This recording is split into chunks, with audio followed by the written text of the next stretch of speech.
प्रधानमंत्री बनने के बाद नरेंद्र मोदी केदारनाथ और बद्रीनाथ के दौरे पर पहुंचे थे। पीएम बनने के बाद उनका केदारनाथ का छठा और बद्रीनाथ का दूसरा दौरा था। पीएम मोदी शुक्रवार को उत्तराखंड पहुंचे थे, जिसके बाद उन्होंने शुक्रवार को बद्रीनाथ में ही रात्रि विश्राम किया। बद्री केदार से लौटकर दिल्ली रवाना होने से पहले पीएम मोदी को सीएम धामी ने उत्तराखंड की प्रसिद्ध बाल मिठाई और पहाड़ी टोपी भेंट की। पीएम मोदी ने उत्तराखंड को 3,400 करोड़ की योजनाओं की सौगात दी। इस दौरान उनकी ड्रेस भी चर्चा का केंद्र बनी रही। उत्तराखंड बीजेपी प्रभारी दुष्यंत कुमार गौतम के विवादित बयान के खिलाफ कांग्रेस कार्यकर्ताओं ने प्रदर्शन किया और दुष्यंत कुमार गौतम के खिलाफ जमकर नारेबाजी की। देहरादून के एस्ले हॉल चौक पर कांग्रेसी कार्यकर्ताओं ने दुष्यंत कुमार गौतम का पुतला भी फूंका और उनके खिलाफ कार्रवाई की मांग की। बता दें कि दुष्यंत कुमार गौतम ने कहा था कि कांग्रेसी मंदिरों में लड़कियां छेड़ने जाते हैं, जिसके बाद कांग्रेस कार्यकर्ताओं ने उनके खिलाफ मोर्चा खोल दिया है। सनातन धर्म को बदनाम करने का काम कर रहे हैं और ऐसी टिप्पणियां कर रहे हैं कांग्रेस कार्यकर्ताओं के लिए जो कि बिल्कुल बर्दाश्त नहीं की जाएंगी। मुझे लगता है दुष्यंत गौतम जी की मानसिक स्थिति खराब हो गई है, उन्हें इलाज की सख्त आवश्यकता है, वो अपना इलाज कराएं और तब। हरिद्वार ग्रामीण से कांग्रेस विधायक अनुपमा रावत ने पुलिस पर कार्यकर्ताओं के उत्पीड़न का आरोप लगाया है और पुलिस प्रशासन के खिलाफ मोर्चा खोल दिया है। कांग्रेस विधायक अनुपमा रावत मामले को लेकर बहादुराबाद थाने में धरने पर बैठ गई। इस दौरान उनके साथ कांग्रेस कार्यकर्ता भी मौजूद रहे। अनुपमा रावत ने आरोप लगाया है कि कुछ बीजेपी नेताओं के दबाव में पुलिस कांग्रेस कार्यकर्ताओं को डराने और धमकाने का काम कर रही है। घंटों तक चले धरना प्रदर्शन को पुलिस ने बमुश्किल शांत कराया।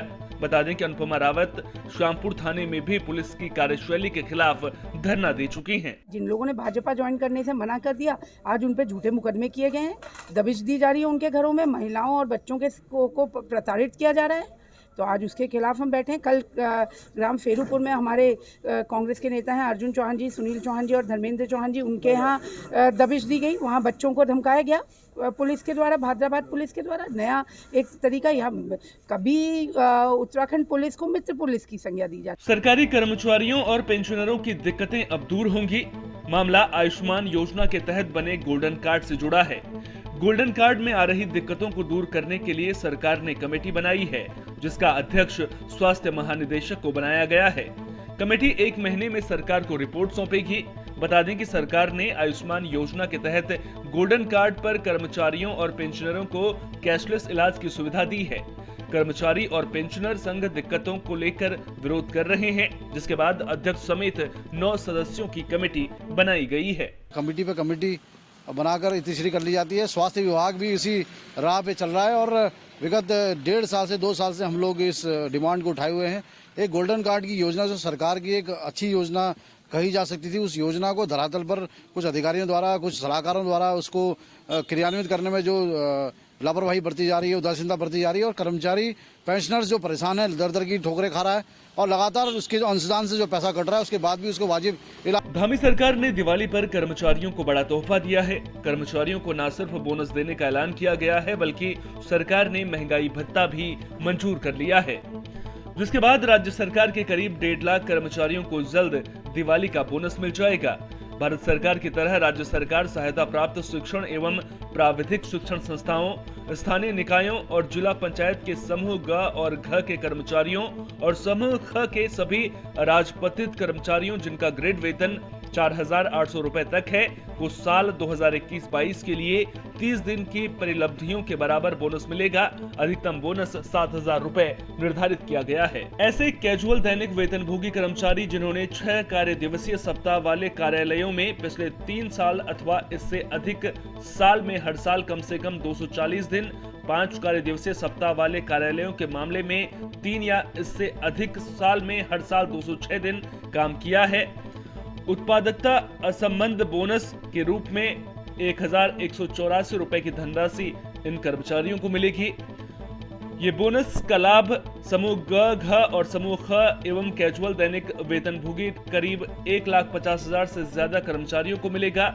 उत्पादकता असंबद्ध बोनस पर करीब 120 करोड़ का एक मुश्त व्यय भार राज्य सरकार द्वारा वहन किया जाएगा। अल्मोड़ा में दिवाली को लेकर बाजार गुलजार होने लगा है। वहीं महंगाई की मार से लोग खरीदारी कम कर रहे हैं, जिसके चलते व्यापारियों में व्यापार को लेकर चिंता होने लगी है। व्यापारियों का कहना है कि दिवाली पर्व को लेकर सभी सामग्री उपलब्ध है, लेकिन कीमतों में उछाल होने की वजह से लोग कम खरीदारी कर रहे हैं, जिसका असर उनके कारोबार पर पड़ रहा है। हर चीज के रेट डबल हो चुके हैं, कोई भी चीज ऐसी नहीं कि जो सस्ती हो। कहा जा रहा है कि महंगाई दर नहीं है, लेकिन महंगाई बहुत ज़्यादा और हद से ज़्यादा बढ़ है। तो किस तरह का असर पड़ रहा है खास व्यापार में? व्यापार में लागत बढ़ गई है और नफा कम हो गया है। रौनक कम है, बारिश से होने की वजह से इस बार बाजार के अंदर जो लोगों का आवागमन है वो थोड़ा सा कम है। और वैसे तो दिवाली की तैयारियां पूरी करी रखी है, सारे माल मंगवा रखे हैं, नई नई वैरायटी मंगवा रखी है। लोग तांबे पीतल के बर्तन इस बार पसंद कर रहे हैं, उनकी सारी वैरायटी एप्पल के बर्तन में हमने मंगवा के रखी है। दिवाली आते ही हर साल उल्लुओं की जान पर खतरा मंडराने लगता है। वजह उल्लुओं की बलि से जुड़ा अंधविश्वास है। ऐसे में उल्लुओं का शिकार होने का खतरा बढ़ जाता है।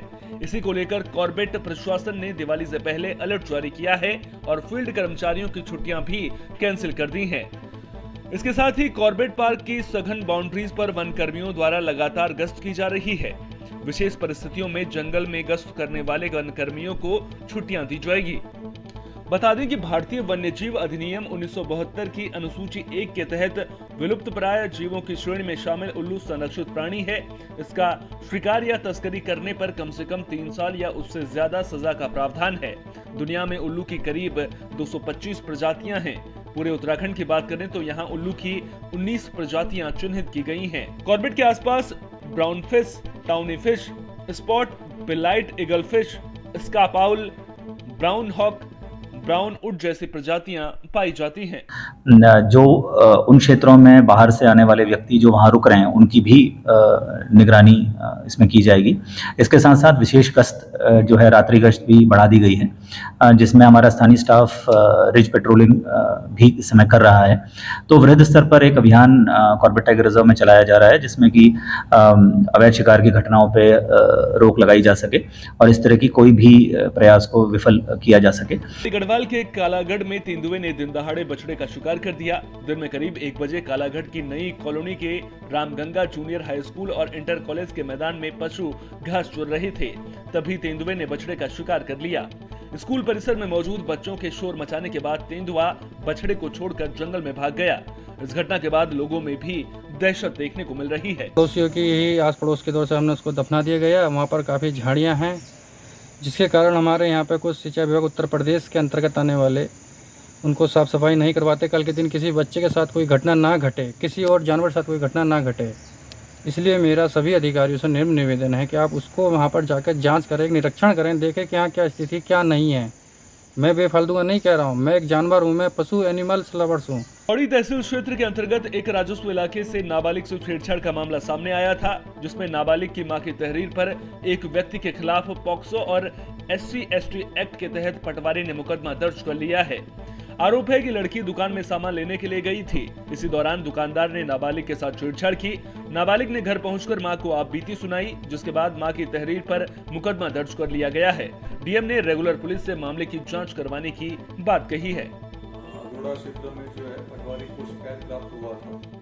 शिकायत के आधार पर जो है तत्काल मुकदमा दर्ज किया गया है। पॉक्सो अधिनियम के अंतर्गत मामला दर्ज किया गया है और छेड़खानी का भी मामला बन रहा है, उसको देखते हुए।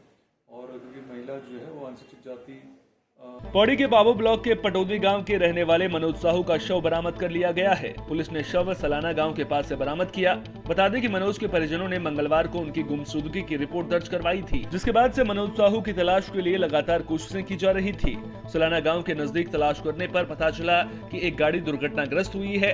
ये गाड़ी मनोज साहू की ही थी, जो 14 अक्टूबर को घर से बुकिंग में जाने की बात कहकर निकले थे। पुलिस ने मौके से शव बरामद कर लिया है।